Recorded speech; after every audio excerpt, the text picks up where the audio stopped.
Assalamualaikum warahmatullahi wabarakatuh.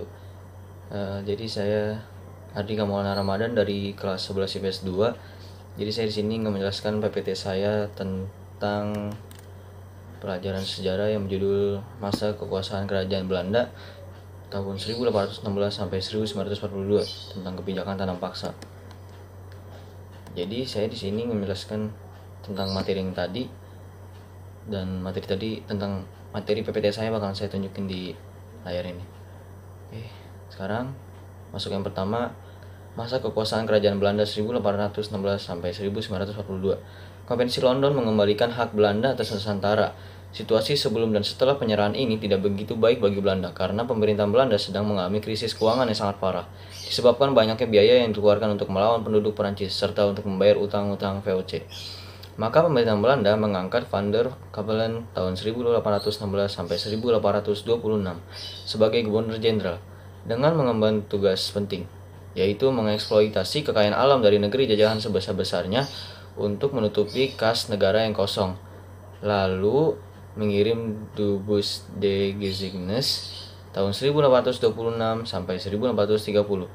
Kedatangan Belanda disambut berbagai perlawanan, meski akhirnya bisa dipatahkan. Serangkaian perang itu membuat keuangan Belanda semakin merosot. Belanda pun berada di jurang kebangkrutan. Untuk menyelamatkan negeri Belanda dari krisis ekonomi, diutuslah Johannes van der Bos sebagai gubernur jenderal yang baru. Tugas utamanya menggali dana semaksimal mungkin untuk menyelamatkan negara dari kebangkrutan. Untuk itu, Van der Bos pun mengusahakan kebijakan pada peningkatan produksi tanam ekspor. Di sinilah tanam paksa tuh dimulai. Jadi gara-gara kebangkrutan itu jadi Belanda ada ide buat kayak lakuin tanam paksa gitu. Nah, lalu kemudian kebijakan tanam paksa Johannes van der Bos tahun 1830 sampai 1870. Van der Bos menghapus sistem sewa tanah era Raffles dalam menerapkan apa yang disebut cultural stelsel. Oleh bangsa Indonesia, sistem ini sering disebut tanam paksa karena dalam prakteknya rakyat dipaksa menanam tanaman ekspor yang hasilnya dijual kepada Belanda. Kebijakan ini dirintis di tanah Sunda atau Priangan yang namanya Prianger Stelsel. Sistem TP diperkenalkan secara perlahan sejak tahun 1830 sampai tahun 1835 di seluruh Pulau Jawa. Berikut ini kebijakan-kebijakan dari Kultursel. Ada 3, yaitu waktu pengerjaan tanaman untuk kultursil tidak boleh melebihi waktu tanam padi atau kurang dari 3 bulan. Lalu kelebihan hasil produksi pertanian dari ketentuan akan dikembalikan kepada rakyat. Yang ketiga, gagal panen yang bukan disebabkan kesalahan petani akan ditanggung pemerintah. Lalu selanjutnya, pelanggaran dalam kebijakan tanam paksa. Ada 3. Tanah milik rakyat digunakan seluruhnya untuk ditanami tanaman paksa. Hasil panen diserahkan kepada pemerintah kolonial seluruhnya. Tanah yang digunakan untuk tanam paksa tetap dikenai pajak. Jadi itu pelanggarannya. Lalu selanjutnya adalah sistem TP kemudian dihapus tahun 1870, lalu dikeluarkan UU Agraria dan UU Gula. Tujuan UU Agraria yaitu yang pertama, melindungi hak milik petani atas tanahnya dari penguasa dan pemodal asing. Yang kedua, memberi peluang kepada pemodal asing untuk menyewa tanah dari penduduk Indonesia seperti Inggris, Belgia,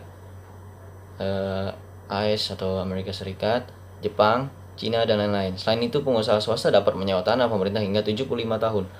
Yang ketiga, membuka kesempatan kerja kepada penduduk untuk menjadi buruh perkebunan. Tujuan UU Gula yaitu memberikan kesempatan yang lebih luas kepada pengusaha gula untuk mengambil alih pabrik-pabrik gula milik pemerintah. Jadi itu. Lalu yang kemudian ini lanjutannya, di lahan-lahan perkebunan yang mereka kelola sebelumnya itu rakyat Jawa dijadikan tenaga kerjanya. Sebagai masyarakat Jawa dikirim secara paksa ke Suriname untuk bekerja di perkebunan-perkebunan Belanda di tempat itu. Dan yang terakhir, para bupati di 18 wilayah keresidenan di Jawa ikut menyewakan sebagian tanah yang berada di wilayah kekuasaannya kepada para pengusaha perkebunan swasta asing. Lalu yang selanjutnya, slide selanjutnya, 2. Kebijakan pintu terbuka pada tahun 1870 sampai 1900, eksploitasi manusia dan eksploitasi agraris. Dampak kemenangan Partai Liberal tahun 1850 adalah diterapkannya sistem ekonomi liberal, termasuk di Nusantara. Dengan demikian, melalui kebijakan ini, rakyat Indonesia pertama kali diperkenalkan sistem kapitalisme. Maksud utama kebijakan pintu terbuka adalah membuka ruang pintu seluas-luasnya bagi pihak swasta dalam melakukan kegiatan ekonomi. Contoh perkebunan swasta asing di Indonesia, yang pertama, perkebunan tembakau di Delhi, Kedu, Klaten, dan lain-lain. Yang kedua, perkebunan tebu di Madiun, Kediri, dan lain-lain. Yang ketiga adalah perkebunan kina di Jawa Barat. Lalu slide selanjutnya. Selain itu, pertambangan perkembangan di Sumatera, Jawa, dan Kalimantan, minyak di Sumatera dan Kalimantan, batu bara di Sumbar dan Sumsel dan timah di Pulau Bangka. Kebijakan ini menjadi sarana eksploitasi baru yang tidak kalah buruk dari kebijakan TP. Eksploitasi itu terdiri dari dua bentuk, eksploitasi manusia dan eksploitasi agraria. Jadi ada dua. Terus yang penjelasan dari eksploitasi manusia yaitu berupa pengerahan tenaga manusia yang diwarnai tipu daya, ketidakadilan, dan kesewenang-wenangan yang mereka alami perkebunan itu. Pemerintah Hindia Belanda mengeluarkan peraturan baru yang mendukung dan menjamin agar para pemilik perkebunan dapat memperkerjakan dan mempertahankan kuli yang bekerja di perkebunan mereka sesuai kebutuhan. Peraturan itu diberi nama Coeli Ordonantie 1800 pada tahun 1881. Dimasukkan juga tentang hukuman-hukuman yang bisa dikenakan terhadap pelanggaran perjanjian kontrak yang tersebut, Poenale Santie. Yang kedua, eksploitasi agraria. Penjelasannya jadi tampak dalam bentuk penggunaan lahan baik produktif maupun lahan kosong. Dampak negatif dari kebijakan TP bagi masyarakat Jawa yaitu yang pertama, para priai dan birokrat kesultanan yang disebut patuh menyewakan tanah lunggu kepada para pengusaha swasta. Lalu yang selanjutnya ada yang namanya ketiga itu politik etis. Kebijakan politik etis mencakup dua bidang yaitu politik dan ekonomi. Penderitaan rakyat Indonesia memicu kritik melalui tulisan dari kaum etis yang dipelopori oleh wartawan koran De Lokomotief yaitu Pieter Borshoff dan Cornet Doorder van de Venter. Politik etis yang diusulkan Van de Venter disebut trias politika, yaitu yang pertama ada irigasi atau pengairan, yaitu membangun bendungan untuk keperluan pertanian. Kedua, migrasi, yaitu mengajak rakyat untuk mentransmigrasi agar terjadi keseimbangan penduduk.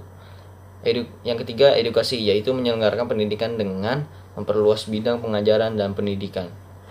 Selanjutnya, dari trias politika juga ada pelanggarannya. Jadi pelanggarannya yang saya cari ada tiga, yaitu pertama, pengairan dialirkan hanya ke tanah-tanah perkebunan swasta, bukan ke tanah rakyat. Pengkastaan pendidikan, dan yang terakhir, migrasi keluar Pulau Jawa ternyata ditujukan ke perkebunan milik swasta dan perkebunan milik pengusaha Belanda dan swasta asing. Lalu yang selanjutnya ada yang namanya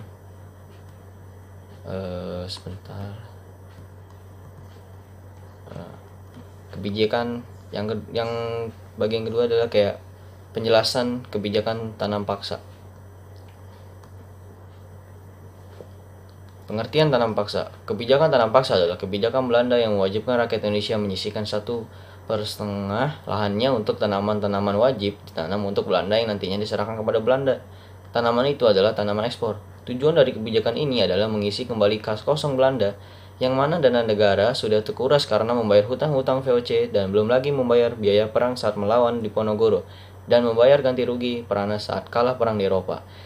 Dalam perjalanannya, kebijakan ini diselewengkan, rakyat tidak mengejarkan 1/2 lahan untuk Belanda, melainkan semuanya untuk Belanda. Lalu, selanjutnya, tujuan dari tanam paksa yang saya cari ada 1, 2, 3, 4, 5, 6. Yang pertama adalah menutupi kekosongan kas negara Belanda, guna membayar utang-utang negara Belanda yang sangat banyak, guna membiayai peperangan, mendapatkan pendapatan dan keuntungan sebanyak-banyaknya, mengeksploitasi rakyat pribumi baik dari segi tenaga, pikiran, dan waktu, serta meningkatkan kesejahteraan bangsa Belanda. Jadi menurut saya, kenapa tanam paksa itu bisa dilakuin sama orang-orang Belanda gara-gara krisis keuangan. Jadi Belanda tuh bingung ingin mencari uangnya dari mana lagi. Kelilit hutang juga kalau tidak salah yang dari VOC itu. Jadi cara satu-satunya yang Belanda lakuin itu melakukan tanam paksa. Jadi itu juga yang ngajain itu semua tuh nggak dibayar. Jadi kayak dipaksa aja. Yang penting kayak ngelakuin gitu loh. Kayak udah lakuin aja gitu. nggak dibayar, kayak ditipu gitulah. Jadi gitu menurut saya. Mungkin itu dari saya. Terima kasih sudah menonton video saya. Mohon maaf jika masih ada yang kurang. Sekian dari saya minta maaf jika masih ada yang kurang dari PPT saya tentang masa kekuasaan kerajaan Belanda 1816 sampai 1942 tentang kebijakan tanah paksa. Mungkin itu saja dari saya, kurang lebih ya mohon maaf. Wabillahi taufiq wal hidayah. Assalamualaikum warahmatullahi wabarakatuh.